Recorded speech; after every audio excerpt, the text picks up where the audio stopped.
सुख दुख लाभ हानि मान अपमान निंदा स्तुति, इसमें वो समान भाव रखेगा। चलो हमारी स्थिति ऐसी नहीं, लेकिन हमें सुनने को मिला तो समान भाव रखने की चेष्टा तो करें। पूज्यपाद श्री उड़िया बाबा जी महाराज, यदि तुमसे कोई द्वेष करता है और तुम्हें भगवत प्राप्ति करनी, तो वो जब दिखाई दे तो उसके चरणों में प्रणाम करो। अगर पास से निकले तो राधे श्याम, वो भले ना बोले, अगर तुम ऐसा किए तो उसके बैठे हृदय में जो श्री भगवान हैं वो मिल जाएंगे तुम्हारे को। अगर तुम्हारी दृष्टि दोषयुक्त हुई तो कर लो भजन, जब तक वो नहीं मिटाओगे तब तक भगवत प्राप्ति नहीं होगी। हरिवंश नाम लीन जे अजात शत्रु ते सदा, ये शुद्ध परमार्थ अध्यात्म की चर्चा है। यहां व्यवहार को भी अध्यात्म बनाया जाता है। प्रयत्न करो सहने का, मिटाने का। क्या गाली दे रहा है कोई, श्रवणेंद्रिय ने सुना, मन में जाके दाह पैदा हुई, ये नहीं, मेरे भगवान अपने समीप मुझे ऊंचाई देना चाहते हैं, प्रेम की ऊंचाई, ज्ञान की ऊंचाई, इसलिए ये कटु वचन बुलवा रहे हैं, मुझे सहन करना है। राधा राधा राधा, आगे निकल गए। जो सुख दुख मान अपमान लाभ हानि आदि द्वंद्वों को सह जाता है, देख लो यहां लड़ना नहीं है, भक्ति सहना सिखाती। बोले कब तक सहेंगे, जब तक भगवान न मिल जाए। बोले वो तो बहुत ही दुष्ट हो जाएगा, अगर हर बार सहेंगे तो अगली बार और बढ़ के आएगा। कदापि नहीं। जो अपराध भक्त कर करे राम रोष पावक सो जरे, तुम सहो आग उधर लग जाएगी। उमा क्षमा सापौते भारी, अपने कर्म जाय अपकारी। तुम अपने को बचाओ, मालिक देख रहा है, वो ऐसा हिसाब करेगा। एक नवयुवक था जिसकी देखो हंसी उड़ाता था, बहुत परेशान करता था। एक भगत जी निकले उनके छेड़, तो दाढ़ी मुछ को लेकर बहुत उपहास किया, 2 रुपए निकाले दिए। उसको लगा पीछे आ रहे थे आर्मी के, फिर उनका उपहास गिरा के 10-5 ला तो थप्पड़ मारे ना, वो जो 2 रुपए दिए थे ना, हिसाब हो गया। अब दोबारा उस गली में नहीं खड़ा हुआ वो। राम रोष पावक सोजरी, तुम जाओ झुक के, वो आ रहा है झुकाने वाला, किसी रूप में रौंद के रख देगा उसको, क्योंकि उसका स्वभाव ऐसी जगह हाथ डालेगा जहां हाथ जल जाएगा। ये ना सोचो कि अगर हम 10 बार सह गए तो 11वीं बार वो फिर बोलेगा, बोलने लायक नहीं रहेगा। जो अपराध भक्त कर करे राम रोष पावक सो जरई, तुम्हारा कर्तव्य सहन करना और मालिक का कर्तव्य हिसाब करना। एक साधु जा रहे थे, गंगा किनारे भ्रमण कर रहे थे, तो छड़ी रखते, सोटा लंगोटा लोटा ये साधु के पास रहता है, तो सोटा लिए हुए थे और अपनी मस्ती में जा रहे थे। ऐसे पीछे धोबी कपड़ा धो धो के ऐसे सब फैलाए हुए था सूखने के लिए। उसने देखा इतनी मेहनत से तो हम धो रहे, और बाबा जी रौनता चला जा रहा है, तो जिससे धोआ वो पीटने वाला डंडा वही दौड़ा लेके रुक्मिणी जी के पास भगवान बैठे, विनोद तत्काल सुदर्शन चक्र, फिर ऐसे शांत हो गए। तो रुक्मिणी जी ने कहा, प्रभु जरूर ये स्थिति किसी भक्त पर संकट आने पे होती है, रुक क्यों गए? बोले उसके पास लाठी थी, उसने हिसाब कर दिया, 2-3 डंडे बाबा जी ने मारे, 2-4 डंडे धोबी ने मारे, तो दोनों धोबी ही है, इसीलिए मट गए। हाँ, अगर वो सर झुका देता तो वहां द्वारिकाधीश का सुदर्शन चक्र सेकंड के कम हिस्से में उपस्थित हो जाता। सर्वव्यापी तत्व है भगवान के पार्षद, जैसे नारायण निकला और वहीं हरि पार्षद प्रकट हो गए। आप अगर डंडे चलाओगे ना तो हिसाब किताब आपका भारी पड़ जाएगा। अगर आपने सर झुका दिया तो वो हर समय तुम्हें देख रहा है, कोई क्षण ऐसा नहीं है, कोई जगह ऐसी नहीं जहां उसके नेत्र ना हो। हाँ, विश्व तच्चक्षुर, पूरे विश्व में उसके नेत्र विराजमान हैं। सहना सीखो, यदि आगे बढ़ना है तो सहना सीखो। हमारी बात मान लेना, अगर मान लोगे तो जान जाओगे कि इसका रहस्य क्या है। जो सह गया सो भगवान को प्राप्त हो गया। तो कह रहे गत मान, ये भगवान को अधीन करने वाली आगे बात कह रहे हैं कि सुख निधान भगवान तुम्हारे अधीन क्यों नहीं हो जाएंगे यदि ऐसा करोगे। पहला, मान अपमान दुख सुख लाभ हानि में समान भाव। दूसरा, मान को स्वीकार मत करो। ये देहाभिमानी पुरुषों के द्वारा किया हुआ प्रणाम नमस्कार, ये देहाभिमान को पुष्ट करने वाली अविद्या की एक नई चाल है। उनके हृदय में विराजमान सच्चिदानंद भगवान को देखते हुए इसे विनोद में उड़ा दो। विनोद में, मैं जान रहा हूं प्रभु अब नहीं फंसेंगे, गुरु कृपा हो गई, आपका ये प्रणाम नमस्कार फांस नहीं सकता, नाथ आप तो हमारे स्वामी हो, अब नहीं, लाखों प्रणाम दंडवत हो रही, लेकिन नहीं, वो तुम्हारी प्रणाम दंडवत नहीं हो रही, तुम्हें फंसाया जा रहा है। आखिरी खाई है यश कीर्ति मान। नहीं, हे सच्चिदानंद गुरुदेव, आप सब रूपों में काहे को मजाक कर रहे हो प्रभु, आप ही तो विराजमान हो नाथ, कोई नहीं फंसा पाएगा। अब हम तो बड़े भजनानंदी, हमारा बड़ा नाम हो रहा है, प्रणाम नमस्कार हो रहा, तो आगे है खाई, उसमें मुंह भरा गिर जाओ, निकल नहीं पाओगे। जैसे कंचन की खाई, कामिनी की खाई, ऐसे कीर्ति की खाई। तो गत मान सबहि मान प्रद आप मानी, सबके चरणों में बंधन भक्ति, मेरे नाथ इन सब रूपों में विराजमान। वो प्रणाम कर रहे हैं, नमस्कार कर रहे हैं, वो जय बोल रहे हैं, ये उनकी महानता है। वो अपने हृदय की स्थिति के अनुसार बर्ताव कर, हम तो अधम जीव हैं, प्रभु की कृपा से चल रहे। मेरे प्रभु सब रूपों में है, कहीं मान नहीं छुएगा, अगर मान छू गया तो विष चढ़ गया। सम्मानम कल्याति घोर गरलम, ये मान रूपी जहर केवल गुरु कृपा से ही दूर होता है। एक ही जगह इस मान की धुलाई होती, दूसरी जगह नहीं, और दूसरी जगह तो आप जहां भी जाओगे वैष्णव चिन्ह देख के सम्मान होगा। एक है घाट, गुरु घाट, जिनमें इसकी धुलाई होती है, वहां कोई भी तुम्हारी चतुराई नहीं चलेगी, कोई भी गुण नहीं चलेगा, कोई भी प्रभाव नहीं चलेगा। वहां धुल के रख देते हैं इस मान को, और जहां मान धुला और दैन्यता आई तो हरि कंठ लगा लेते हैं, भगवान उसे अपने समीप रख लेते हैं। बलिहारी गुरु आपने, जिन्होंने मान को मिटिया मेट कर दिया। बलिहारी कभी नहीं सुधरता है मान का स्वभाव, ये गुरुदेव, इसीलिए गुरुदेव के हाथ का खिलौना कोई बिरला ही बनता है। अहंकार के हाथ के खिलौने तो सब बने हुए, जैसी चाबी भरता है अहंकार, वैसे ही खेल हो रहे, लेकिन कोई गुरुदेव के हाथ का खिलौना विशेष लाडला होता है। भर दी चाबी, अब उसके हृदय में खेल चल रहा है निकुंज का। मान का त्याग करा करके दैन्यता का भाव प्रकाशित करना, ये प्रेमी महापुरुष सदगुरुदेव की कृपा से होता है। गत मान, आगे ज्ञान रथ। ज्ञान किस बात का? एक क्षण भी प्रभु का स्मरण न छूटे, इससे बड़ा कोई ज्ञान नहीं। बात पकड़ लो, तुम्हें कुछ आता हो या ना आता हो, बस राम कृष्ण हरि राधा राधा बोलना आता है, इससे बड़ा कोई ज्ञान नहीं है। ये भगवद स्मृति है। यस्य स्मरण मात्रेण जन्म संसार बंधनात् विमुच्यते, नमस्तस्मै विष्णवे प्रभु विष्णवे, जिनका स्मरण मात्र जन्म मरण बंधन से मुक्त कर देता है। राधा राधा कृष्ण कृष्ण। ज्ञान रथ, जब आप नाम जप करेंगे तो स्वाभाविक, सच्ची मानिएगा, इस शरीर से प्यार खत्म हो जाता है। ये बहुत व्यवस्थित भगवान की कृपा से चलता है, पर इससे राग नहीं रहता। पुराने कपड़े से जैसे तुम्हारा कोई राग नहीं रहता, फेंक देते हो कूड़ा में, ऐसे ही इस शरीर से ज्ञान रत उपासक को कोई संबंध नहीं रहता। बिल्कुल समझ लेना, जैसे कबाड़ में पड़ी हुई गाड़ी से ध्यान आएगा ऐसे गया, पर आपकी रति नहीं होगी क्योंकि बेकार हो गई है। ऐसे हर समय उपासक की दृष्टि में गाड़ी, ये जो पांच भौतिक गाड़ी, ये केवल भगवत प्राप्ति के लिए है। अगर ज्ञान प्रकट हो गया तो इससे कोई रति नहीं रहती, इससे कोई अपना शरीर का राग मिट जाना ही सब ज्ञान है, भगवान नाम में रुचि हो जाना ही सब ज्ञान है। बस दो बात समझ लो, जितना इससे तुम प्रेम करोगे उतना ही पापाचरण होगा, और जितना नाम से प्रेम करोगे उतना ही इससे वैराग्य होगा, और आप दिव्य उन्नति को प्राप्त हो जाएंगे।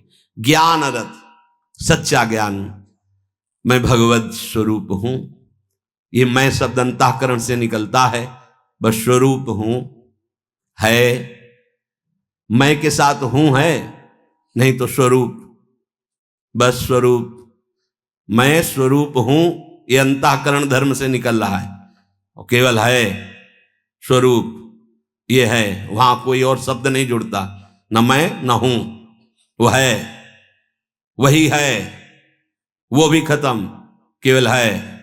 यह है पूर्णता, ज्ञान की पूर्णता। भक्ति की पूर्णता है। कौन? गोविंद, गुरुदेव, किशोरी जी है। बिरत खटाई नाना कस, जैसे कुछ धातुएं होती हैं उनमें खटाई डालते तो बहुत जहरीली हो जाती है, ऐसे ही उपासक को हर भोग दिखाई देता जहरीला। ब्रह्मादिक के भोग सब विषम लागताई, तो कहे फिर सुख क्या उसको मिलता होगा? गांव में जब गुड़ बनाया जाता है तो ऊपर का जो फेन निकलता है ना, गांव के जो गरीब लड़के होते हैं दौड़ के वो चाटते हैं, बड़ा मीठा अच्छा लगता है। कहीं उनको रबड़ी मिल जाए तो उसकी तरफ देखेंगे क्या? नहीं देखेंगे, क्योंकि अब उससे बहुत कई गुना बढ़कर के आनंददायक रबड़ी मिल गई। जैसे निर्मल विशाल मृदु जल का जलाशय मिल जाए तो छोटे छोटे गंदे गड्ढों की याद नहीं आती, ऐसे सच्चिदानंद भगवान का सुख स्फुरित होता है जब, ते गंदे विषय विष की तरह दिखाई देते। ब्रह्मादिक के भोग सब विषम लागता है। तो बोले उस उपासक के हृदय में इतना वैराग्य हो जाता है जैसे वमन, खाने का मन नहीं होगा, विष्ठावत मलवत त्याग, मल त्याग के बाद कोई अहंकार नहीं होता, अर्थात वो त्यागी भी है और अहंकार का त्यागी है। जैसे इसमें कहा बिरत खटाई नाना कस, जैसे काश आदि जो पात्र हैं इनमें खटाई पड़ जाए तो बहुत जहरीली हो जाती है। बोले ऐसे ही ये सारे विषय उसे जहरवत दिखाई देते हैं। इसीलिए जो विषय प्रिय लग रहे हैं उनसे पिंड छुटाना हो तो भगवान को अर्पित करके भोग लगा के पाओ। गंदे विषय भगवान को भोग लगाए नहीं जाते। अगर कोई भी प्रिय पदार्थ है आपका कि ये तो हमें बहुत पसंद है, तो उससे पहले 20 मिनट प्रभु को भोग लगाओ और थोड़ा प्रसाद लेके बांट दो। कोई और ना हो तो पशु पक्षियों को बांट दो, राग खत्म हो जाएगा, पक्का राग खत्म हो जाएगा। ये गुरुजनों के अनुभव की बात है। कुछ ऐसे पदार्थ होते हैं, पूज्य राधा बाबा भाई जी से कहा कि सब ठीक है आपकी कृपा से, पर मिठाई देखते ही प्रीता बढ़ जाती, तो क्या अभी हमारा राग है मिठाई में? भाई जी हर समय बाबा की मनोवृत्तियों को देखने वाले महापुरुष, तो उनका नहीं, तुम्हारी स्थिति में मिठाई का राग नहीं है, ये स्वभाववश शरीर की आवश्यकतावश पूर्व अभ्यास रहा है। तो ऐसा हो जाता है कि जैसे सब पदार्थ रखा है, जो प्रिय है उसे उठा लिया और पाने लगे, उसका कोई राग नहीं है, स्वभाववश तुम्हारे शरीर को आवश्यकता है तो स्वभाव बन चुका है, पर राग नहीं है। पर अपने लोगों की स्थिति नहीं है, अपने लोगों का राग है। भगवान जिसको अपना बनाना चाहते हैं तो उसके हृदय में एक बात प्रकट होने लगती है, कैसे सबको सुख पहुंचाऊं, सर्वभूत हित। ये बात, ये लक्षण है भक्त का। हमारे अंदर भक्ति आई, इसका लक्षण किसी को भी दुखी देख के मन कैसे इसको सुख पहुंचाऊं। भले हम कुछ नहीं कर पा रहे, लेकिन सर्वभूत हिते रताहा हमारे हृदय में आ गया, कैसे इसको सुख पहुंचाऊं। गोस्वामी जी ने संत हृदय की महिमा का वर्णन करना प्रारंभ किया तो लगा जैसे मक्खन कोमल होता है, ऐसे संतों का हृदय कोमल होता है। तो लिखा संत हृदय नवनीत समाना, पर विचार किया है तो दोष हो गया। मक्खन तभी पिघलता है जब उसमें स्वयं ताप लगे, फिर तो संत की हृदय की बात गलत हो गई। अगर स्वयं के दुख में हृदय द्रवित होता है तो सबका होता है। ये मक्खन का उदाहरण तो ठीक नहीं बैठा। तो आगे तुरंत लिखा, कहा कविन पर कहीं न जाना, निज परिताप द्रवई नवनीता, पर दुख द्रवहि सो संत पुनीता। संतों का हृदय मक्खन जैसा होता है, कवियों ने कहा पर ठीक नहीं बैठा, क्योंकि मक्खन को स्वयं जब ताप लगता है तब पिघलता है, लेकिन संत तो दूसरे के दुख को देख करके द्रवित हो जाते हैं। सर्वभूत हित, जो समस्त भूतों का मंगल सोचता है, तो आनंद घन चतुर शिरोमणि भगवान उस पर प्रसन्न हो जाते हैं, उसके हृदय में निर्विकारता प्रकाशित हो जाती है, उसका चित्त एक रस सच्चिदानंद सुख में निमग्न हो जाता है। तुलसीदास जी कहते हैं ये सौभाग्य उसी को मिलता है 10 शीश का हनन करने वाले भगवान जिस समय जिस जीव पर कृपालु होते हैं तो सत्संग मिलता है और सत्संग से ये सब प्राप्त हो जाता है। अगर हमें नाम ऐसा प्रिय लगने लगे तो सब लक्षण आ जाएंगे। भगवान से भी बढ़कर के भगवान का नाम, ये शाम के कल बहुत इसका चिंतन होता रहा, बार बार हृदय आह्लादित होता था कि गजब की निष्ठा, नाम की गजब की निष्ठा। ध्यान पूर्वक सुनिए, हर शिकायत खत्म हो जाएगी। ये बैठा लीजिए, ये जीवन की सार बात। पद तो गोस्वामी जी का कई बार, लेकिन इससे पहले महामहिम पूज्य श्री भाई जी हनुमान प्रसाद पोद्दार जी के द्वारा ये बात मिली थी।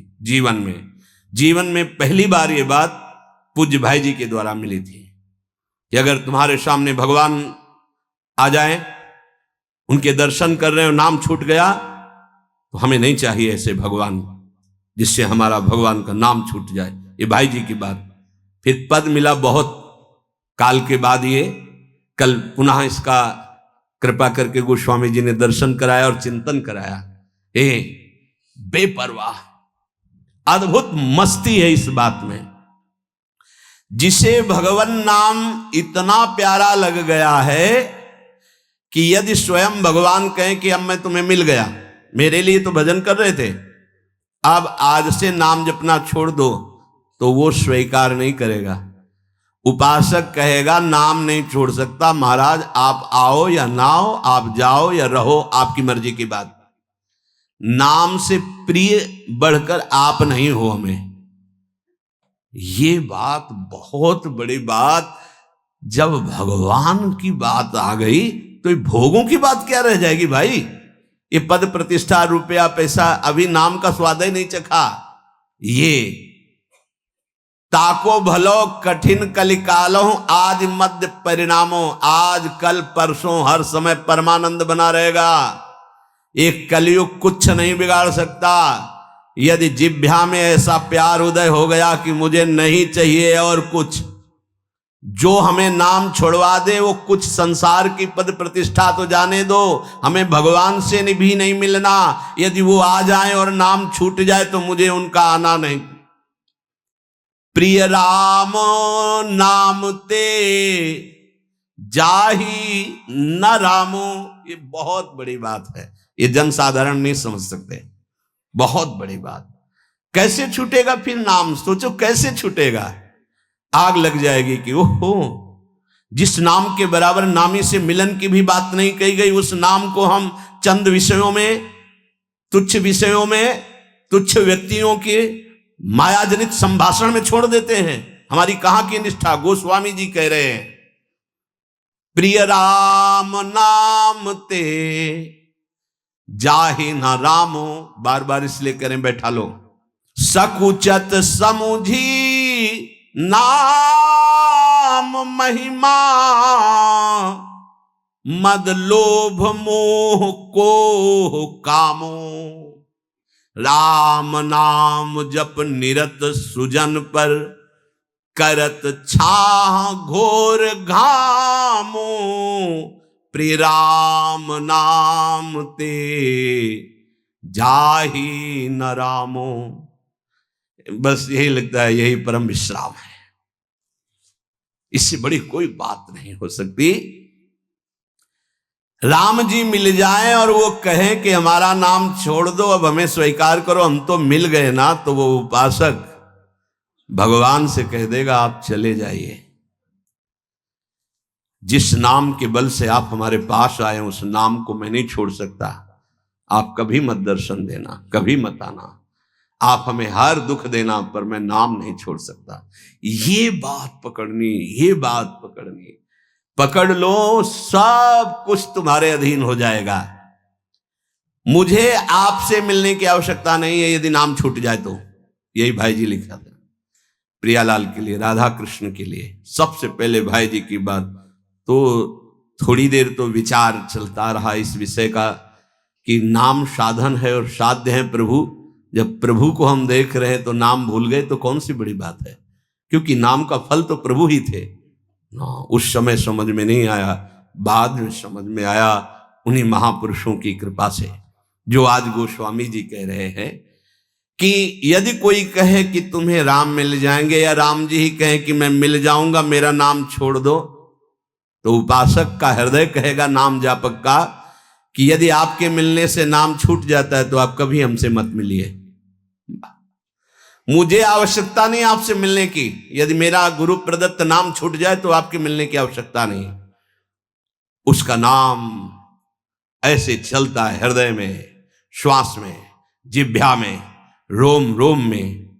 ऐसा अपार प्रेम उसके हृदय में प्रकट होता है, ऐसी मतवाली मस्ती होती है कि भगवान उसे कभी छोड़ ही नहीं सकते।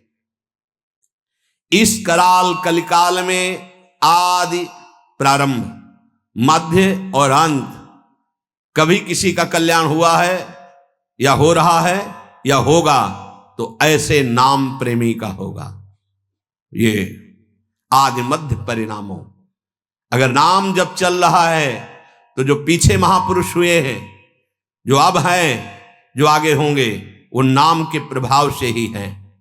नाम की महिमा इतनी अपार है, ध्यान दीजिए। अभिमान, लोभ, अज्ञान, क्रोध, काम, ये उसके हृदय में ही नहीं रह जाते जिसके निरंतर नाम चलने लगता है। ये सब सकुचा कर भाग जाते हैं। जैसे किसी महान बलशाली को देखकर छोटे मोटे योद्धा गर्दन झुका के भाग जाते हैं। ये काम आदि दोष उन्हीं को परेशान करते हैं जिनके नाम नहीं चल रहा। सच्ची मानिए, मान लीजिए, विश्वास कर लीजिए, बहुत बड़े लाभ की बात है नाम। सामने ही ये सर ऊंचा नहीं कर सकते। कौन? बोले नाम महिमा का ऐसा प्रभाव, मद, अभिमान, लोभ, भोगों का, पैसे का, पद का, मोह, परिवार का, क्रोध, नाना प्रकार की प्रतिकूलताओं से प्रकट होता है, और काम, ये गर्दन झुका के भाग जाएंगे यदि तुम्हारे निरंतर नाम चल रहा है। वो हम ये छोड़ नहीं पाते, हम नहीं छोड़ पाओगे। ये भगवत शक्ति से संपन्न योद्धा हैं। नाम नाम चल रहा है, भाग जाएंगे। नई अवस्था ठाकुर हरिदास जी की, बस नाम चल रहा है। 3 दिन प्रयासरत रही, स्वयं भक्त बन गई, उनके हृदय में कोई फर्क नहीं पड़ा। क्यों? क्योंकि नाम चल रहा है। जो नाम जप करता है, बहुत महिमा की बात कह रहे हैं। राम नाम जप निरत सुजन पर करत छाह घोर घामो। घोर धूप में भी वो धूप छाह से भी बढ़कर शीतल बन जाएगी नाम जापक को। अर्थात घोर विपत्ति, घोर प्रतिकूलता उसके लिए भारी अनुकूलता और मंगल बन जाएगी, जिसकी जिह्वा पे नाम चल रहा है। जिसने प्रेम को प्राप्त कर लिया, प्रेम को समझ लिया, वही सर्वोपरि ज्ञानी। ढाई आखर प्रेम के पढ़े सो पंडित होए। प्रेम जिसके हृदय में प्रकाशित होता है, वो हृदय जब अचाह हो जाता है तब प्रेम का प्रकाश होता है। हे, प्रेम को जानना कोई खिलवाड़ है। पहले स्वार्थ की पूर्ति, देह भाव का त्याग, इसी में लाखों चलते हैं, फिसल के इसी में गिर जाते हैं, देह भाव में। देह भाव पार करके, मोक्ष अभिलाषा का भी त्याग करके, अन्याभिलाषिता शून्य, कोई आशा नहीं। जहां अपने लिए कोई चाह है, अपनी कोई परवाह है, अपने सुख की मांग है, वहां प्रेम कहां? प्रेम नहीं है। वहां शब्द बदल करके केवल हम कह देते हैं कि हमें प्रेम है, पर जहां अपने लिए कोई मांग है, अपनी चाह है, अपने सुख की परवाह है, वहां प्रेम नहीं, वहां काम ही है, कामना, काम, कामना, वासना। प्रेमी हर कष्ट सहने के लिए तैयार है अपने प्रीतम के लिए। प्रेम तितिक्षा स्वरूप है। तितिक्षा माने सहनशील। सेवक जी महाराज कहते हैं, सहित सहित बाढ़े भगति गृह तन गुरु हितगार। भगवान परिपक्व करते हैं अपने प्रेमी के हृदय को। जहां प्रेम प्रकाशित करना है उसे परिपक्व करते हैं, अपमान दिलाते हैं, प्रेरित करते हैं। सबके उर में वही बैठे हुए हैं। बोले भियस महेश तब ज्ञानी मूढ़ न कोय, जस जहिका रघुपति करे तस ताहि क्षण होए, उर प्रेरक रघुवंश विभूषण। भगवान प्रेरित करते, इसकी निंदा करो, इसकी अवहेलना करो, इसका अपमान करो, फिर देखते हैं अब हृदय में कैसा लगा। बोले ठीक है आगे बढ़ो। फिर दूसरी वार, जैसे एक कांच है, छोटा सा कंकड़ मारो टूट जाएगा, पर जब उसको परिपक्व किया जाता है, ठंडा गरम, तो बुलेट प्रूफ हो जाता है। गोली मारो तो नहीं टूटेगा। ऐसे ही भगवान अपने भक्त के हृदय को बुलेट प्रूफ कर देते हैं। वाणी की गोली, अपमान, नाना प्रकार के तिरस्कार, नाना प्रकार के द्वंद्व, सुख दुख, लाभ हानि, मान अपमान, निंदा स्तुति, जन्म मृत्यु, इन सब का प्रभाव नहीं पड़ता उसके हृदय में। जो प्रेमी हृदय होता है, तैयार रहो, आपके हृदय को भगवान ऐसा बनाएंगे किसी भी तरह का कोई द्वंद्व आपको परास्त न कर पावे। प्रेमी जनों का रंग उसी के हृदय में चढ़ता है। कृपा प्रकरण है एक सेवक वाणी में, उसमें दो भाव रखे गए, एक अकृपा और एक कृपा। कृपा प्रकरण में देखिए, जब तीसरी भूमिका आती है कृपा पात्र की, पहली भूमिका है मुख बरनत हरिवंश, चित्तनाम हरिवंश रति, मन सुमिरन हरिवंश, यह जो कृपा हरिवंश की। मुख से प्रियालाल के जस का गान, नाम कीर्तन, नाम जपना, और चित्त से आचार्य और आराध्य देव के चरणों में अखंड रति हो जाना, और मन से बार बार उनकी सेवा, उनका सुमिरन, ये सेवा के लिए ही संकल्प उठना, ये पहली कृपा है। ये आचार्य गुरुदेव की, इष्ट देव की पहली कृपा है। मुख बरनत हरिवंश, चित्तनाम हरिवंश रति, मन सुमिरन हरिवंश, यह जो कृपा हरिवंश की। फिर दूसरी कृपा, दूसरी भूमिका उदय होती है। सब जीवन सो प्रीति, रीति निबाहत आपनी, श्रवण कथन परतीति, यह जो कृपा हरिवंश की। सब चराचर जीव से प्रेम का व्यवहार, क्योंकि मेरे प्रभु ही सबके अंदर बैठे हुए हैं। पर किसी से कोई स्वार्थ की आकांक्षा नहीं, कोई आकांक्षा नहीं, कोई चाह नहीं। सब जीवन सो प्रीति, पर रीति निवाहत अपनी, अपनी रीति क्या है? सब सो हित निष्कामति। कोई किसी से बदले की चाह नहीं, ना द्वेष के बदले की चाह, ना राग के बदले की चाह। वो राग द्वेष से अलग भगवत भाव से सेवा करता हुआ निष्काम। श्रवण कथन परतीति, बस अपनी वाणी जी का गायन, वाणी जी का श्रवण और विश्वास, किसी श्रवण कथन से, नाम वाणी से हमें श्यामा श्याम की प्राप्ति हो जाएगी। श्रवण कथन परतीति, परतीत माने विश्वास, यह जो कृपा हरिवंश की। अब तीसरी भूमिका, शत्रु मित्र समझानी, मानि मान अपमान सम, दुख सुख लाभ नहानी, यह जो कृपा हरिवंश की। शत्रु और मित्र में समान भाव। क्या भक्त का कोई शत्रु होता है क्या? नहीं, भक्त की तरफ से कोई शत्रुता नहीं होती, पर जो तमोगुणी आंतरिक हृदय वाले होते हैं उनको भक्त का यश चुभता है। उनको भक्त की जो उन्नति है भागवतिक, वो उनको खाए डालती है। अब वो हर प्रकार से सोचेंगे इसका कैसे पतन करूं, इसका अपयश हो जाए, इसका नाश हो जाए, तो वो शत्रुता का भाव करे। पर आपके हृदय में फर्क नहीं पड़ना चाहिए। ये तीसरी भूमिका हमारे प्रेम रस प्राप्ति की।